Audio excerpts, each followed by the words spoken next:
Okay, so umpisahan na natin dito kay Kibuloy. Ito.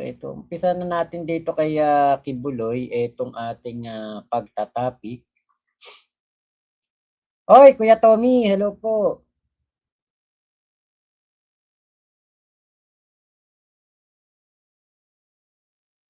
Nahatching pa ng konti. Ayun, nahatching lang tayo. Okay,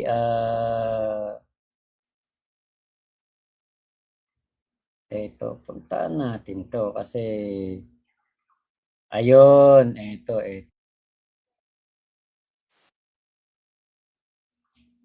Sisimulan na daw po ng Department of Justice itong paghahanap ng kasagutan kung ito bang si Kibuloy ay isusuko o hindi sa Amerika. Ayan, ito. Panoorin. Sisimulan na ng Department of Justice ang evaluation sa extradition request ng Estados Unidos laban kay Kingdom of Jesus Christ o KOJC leader Apollo Kibuloy. Sinabi ni Justice Secretary Frederick Vida na formal nang naitransmit ng Department of Foreign Affairs o DFA ang request. Binigyang diin ni Vida na ikukonsidera nila ang lahat ng impormasyon at titimbangin ang lahat ng factors batay sa umiiral na extradition treaty ng Pilipinas sa Amerika. Sa sandaling matapos anya ang evaluation, magdedesisyon ang DOJ at agad nilang isa sa publiko ang mga susunod na hakbang ng kagawaran. Kabilang sa konsiderasyon ng DOJ ang nakabimbing kaso ni Kibuloy sa lokal na korte. Gayon din ang mga dati ng desisyon ng Korte Suprema at mga probisyon ng extradition treaty. Sa ilalim ng Article 11 ng extradition treaty sa pagitan ng dalawang bansa, may dalawang opsyon para pakiharapan ang extradition bid ng isang individual. Kabilang dito ang temporary surrender na hinihiling ng mga extradite at ibabalik sa pinanggalingang bansa ang sandaling matapos ang proseso at ikalawa, ito naman ang pagpapaliban ng extradition proceedings na nililitis o nagsisilbi ng sentensya at itutuloy ang extradition sa sandaling matapos with finality ang kaso o ganap nang naipagsilbi ng hinihiling na individual ang kanyang sentensya. Ayun. So ito nga si Kibuloy po ay merong dalawang option yung pwedeng gawin po ng Amerika. Pwedeng ipahiram muna tong si Kibuloy, ipahiram natin, pwede daw po yun. Ngayon, alam niyo sa tingin ko, ipapahiram to eh. Kasi ayon po dun sa sa isang balita na ating napanood, dun sa pangalawang option ng Article 11 ng extradition treaty, pwede pong isuko etong si Kibuloy yung temporary surrender na tinatawag. At ang Pangulong Bongbong Marcos po ay pwedeng magdesisyon patungkol dyan. Ngayon, meron pong lumang video itong si PBBM na kumbaga kanyang nabanggit etong ni Kibuloy, etong kanyang they want opinion patungkol dito kay Kibuloy. Kaya sabi ko sa isip-isip ko, naku, baka etong si Kibuloy ipasuko ni PBBM talaga sa Amerika. I-temporary surrender talaga. No, they want to help us bring a fugitive to justice. You know, he is a fugitive. He is hiding from the law. Yun. Now, if there are private citizens who want to assist the government in that effort to bring him to justice, I do not see what is any. So he can question their motives as much as they want, but magpakita siya. I question his motives. Let me question his motives. Bakit lagi kaming kine-question? Sinusundan lang namin ang batas. Sundin din niya ang batas. Yun. They want to bring a. Narinig niyo yung sinabi ni PBBM na yun. Bakit siya ang kino-question? Bakit sila ang kino-question? Sinusundan lang naman nila ang batas.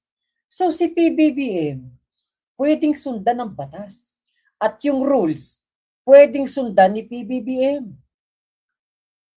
Pwedeng ipadala talaga itong si Kibuloy doon sa sa ICC. Di ba? Pwedeng-pwede naman talaga kasi hindi naman labag sa batas. 'Di ba? Kung ipadala si Kibuloy ni PBBM sa Amerika, galingan niya na ng pakikiusap ngayon. Kasi nung time na nagtatago si Kibuloy at kung ano-ano mga sinasabi sa ating Pangulong Bongbong Marcos, napakaraming paninira, napakaraming alegasyon. Ngayon siya magmagaling ng makiusap. Ang tanong, makikiusap ba ang kampo ni Kibuloy kay PBBM? Ang tanong, pagbibigyan din ba siya ni PBBM sa kanyang ipapakiusap na huwag siyang temporary surrender? Kasi ito na nga po yung masaklap dito sa issue na ito. Ito pong bunganga ni Kibuloy ang magpapahamak sa kanya. Katulad ni Digong, ano ba nagpahamak sa kanya? Bunganga niya. Ngayon, dito kay Kibuloy, di ba, parang nakakahiya. Kunwari, ako yung nasa kampo ni Kibuloy, parang nakakahiyang makiusap kay PBBM na, PBBM, wag mo sanang isurrender sa Amerika itong aming kliyente. Parang nakakahiyang makiusap. Bakit? Ang kapal ng mukha mong manira nitong si Kibuloy di ba? Kaya parang itong sitwasyon na ito ni Kibuloy, awkward. Kung makikiusap siya kay PBBM, na para hindi siya temporary surrender doon sa Amerika. Yan ang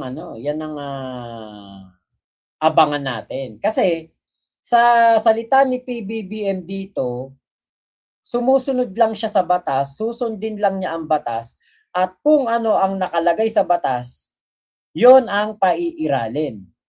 Heto na nga yun. Diba? Posibleng ma-temporary surrender talaga etong si Kibuloy doon sa Amerika. Pakinggan natin ulit. They want to help us bring a fugitive to justice. He is a fugitive. He is hiding from the law. Now, if there are private citizens who want to assist the government in that effort to bring him to justice, I do not see what is so he can question their motives as much as they want. Diba? But magpakita siya. Kapag, di ba, ang fugitive daw pwedeng dalhin to justice. So kung si Kibuloy dalhin sa Amerika for justice para doon sa mga naagrabyado ni Kibuloy sa USA, si PBBM po ay meron po talagang say at meron po talagang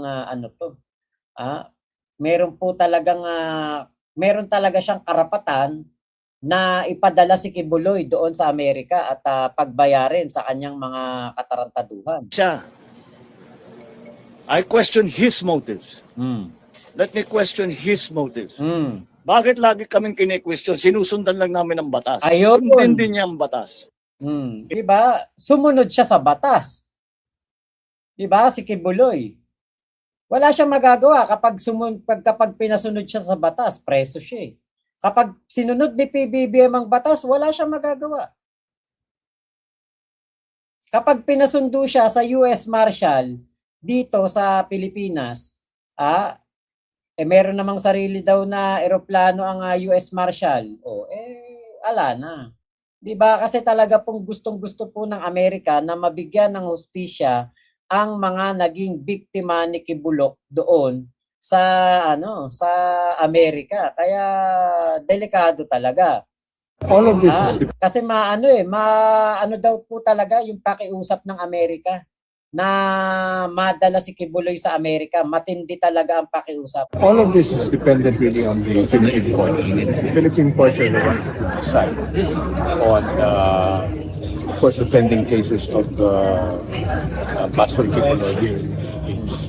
But the United States, of course, is very eager to find out how quickly all of these things can be resolved, because extradition has been forthcoming for quite some time already. Since we first were informed that there was an extradition stop.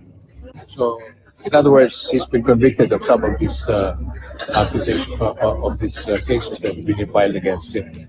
So, it's only natural that the United States would like to see this extradition take place. And we have to remember also that this is a transnational crime. In other words, this is a crime that internationally it is one of the, I would say, one of the top priorities for cases like this.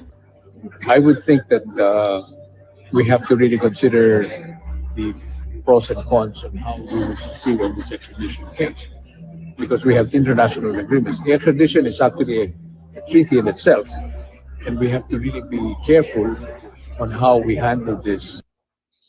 Ayun na. All of this is dependent. May treaty tayo, meron tayong pakikipag-ugnayan, meron tayong tratado sa Amerika, 'di ba? Kapag meron pong wanted sa Pilipinas na nasa Amerika, pwede nating pauwiin. I-request lang natin sa Amerika. At ito na mga Amerika, ay kung meron pong wanted sa kanila na nasa Pilipinas, ay pwede pong isuko, 'di ba? Kaya nga po masidhi po ang panawagan ng Amerika sa extradition. Ngayon, sa mga pagwawalang hiya nitong si Kibuloy, sa mga pinagsasabi niya na hindi maganda kay PBBM, tingin ko po talaga maisusuko etong si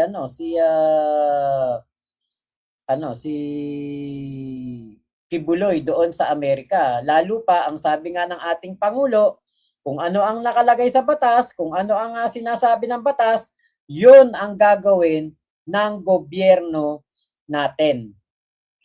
So, kakampihan ni PBBM ang batas kung ano ang nararapat at kung ano ang tama.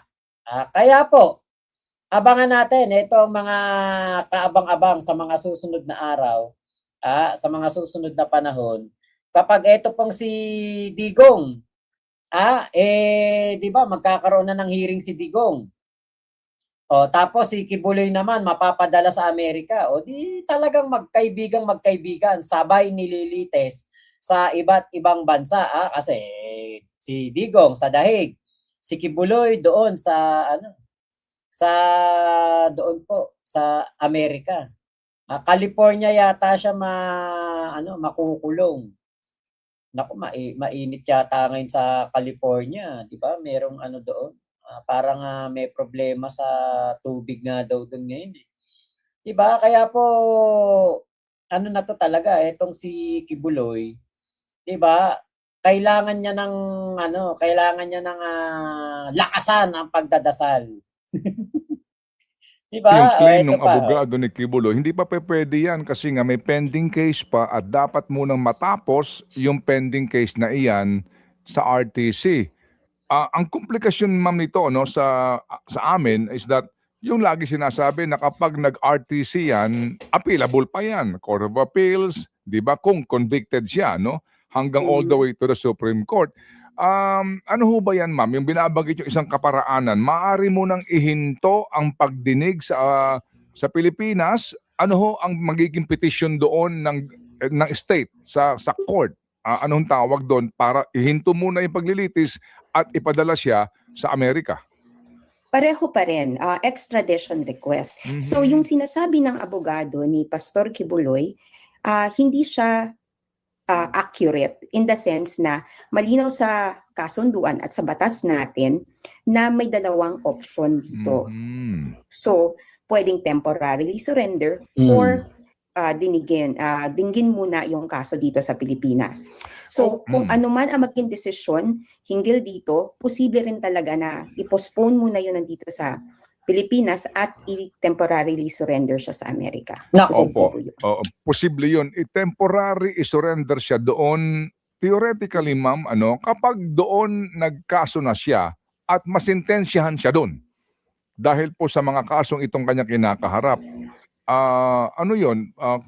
Pwede hong pumayag ang Pilipinas na, o sige, diyan ka na lang ikulong, yung kaso mo dito pending pa.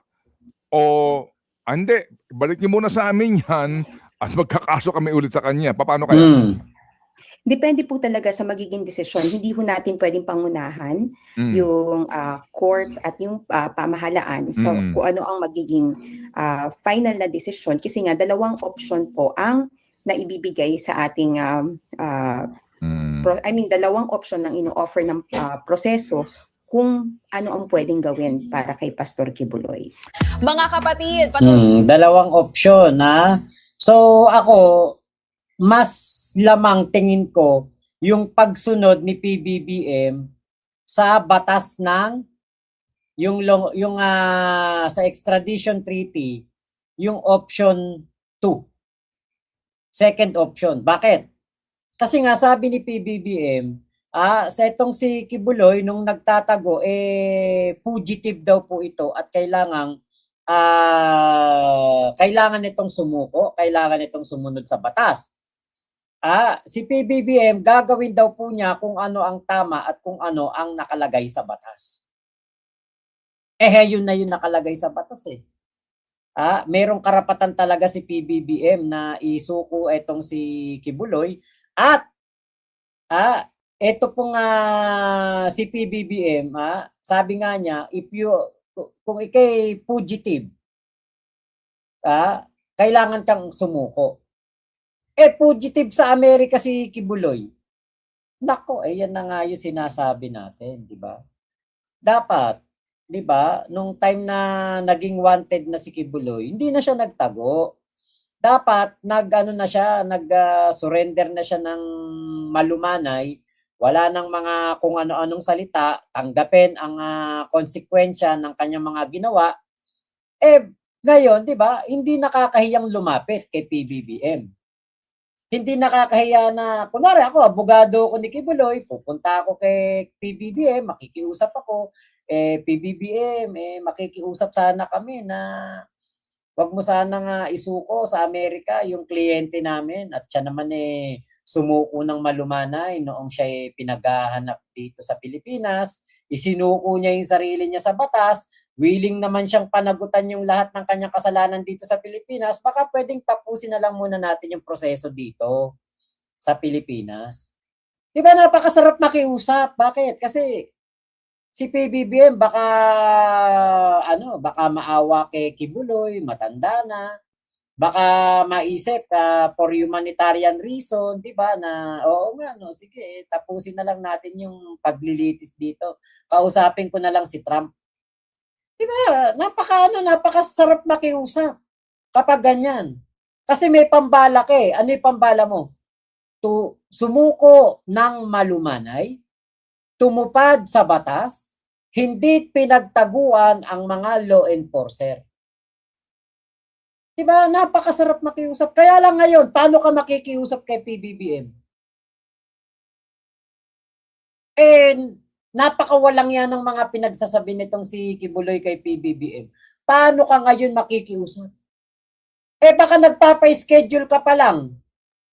Malaman na abogado ka ni Kibuloy, hindi ka nabibigyan na schedule para makipag-usap kay PBBM, para makadalaw ka sa Malacanang. Hindi na ikaw bibigyan. Kasi walang yung kliyente mo. O kaya kung ikay abogado ni Kibuloy, sigurado na walang ka din kay PBBM kung ano-ano rin ang mga pinagsasasabi mo kay PBBM. Sinisiraan mo din si PBBM. Kaya dito, ang gusto nating mangyari, iharap na lang si Kibuloy doon sa Amerika. I-temporary surrender na lang. Bakit? Para, pagdating ng 2028, kahit sino maging presidente, kahit si Sara, problema niya na yun. Kasi ito mahirap. Baka mamaya lang, swertehin si Sara. Makalamang ng 1 punto sa mga presidentiable na lalaban sa 2028. Manalo si Sara ng 1 boto. Sigurado acquitted yan si Kibuloy. Kasi yan ang ginawa ni Digong kay Kibuloy nung nakasuhan to sa Davao City. Acquitted sa 2 kaso. Hindi pala acquitted. Kumbaga parang ano pa lang, binasura na kagad. Parang kakaano pa lang, binasura na eh. Kaya nung binuksan ito ni Boying Remulla, nakitaan ng probable cause saka prima facie evidence, ayan ang nangyari. Kaya tayo, di ba, pabor tayo diyan sa kung etong si Kibuloy ay isuko na lang sa Amerika. Kasi nga po, para maiwasan ang mga mangyayari sa 2028, kay si Sara ang maging presidente o hindi, ang importante, nandun na si Kibuloy. Problema na ngayon, nung susunod na presidente, kung ano man ang magiging kahinatnan ni Kibuloy. Diba? Pero ang isang pinakamainam, para hindi mabasura ang mga kaso ni Kibuloy, o mabasura man yung mga kaso ni Kibuloy dito sa Pilipinas, at least nandun na siya sa Amerika. Diba? Yan ang maganda. Malaman ni Kibuloy kung ano ang mga consequence ng kanyang mga ginawang katarantaduhan. Ayan. Ate Marivic Brazos, hello po. SP Aki, Ravenclaw, hello po sa inyo Ate Maria P. Palisok, Marcado 8, Kuya Tommy Fishing. Oy, happy birthday pala sa ating tropa pips kay Kuya Gary Caba. Birthday niya ngayon. Happy birthday po. Diba? Yan ang tama. Yun ang tama na gawin ng ating Pangulong Bongbong Marcos. Ibigay nyo na lang po muna sa Amerika yan. Para kung ano man po ang mangyari, problema na po yan nung susunod na presidente. Ang importante, pinagbabayad natin sa kanyang mga kasalanan etong si Kibuloy, di ba? At least, kung sino man ang maging presidente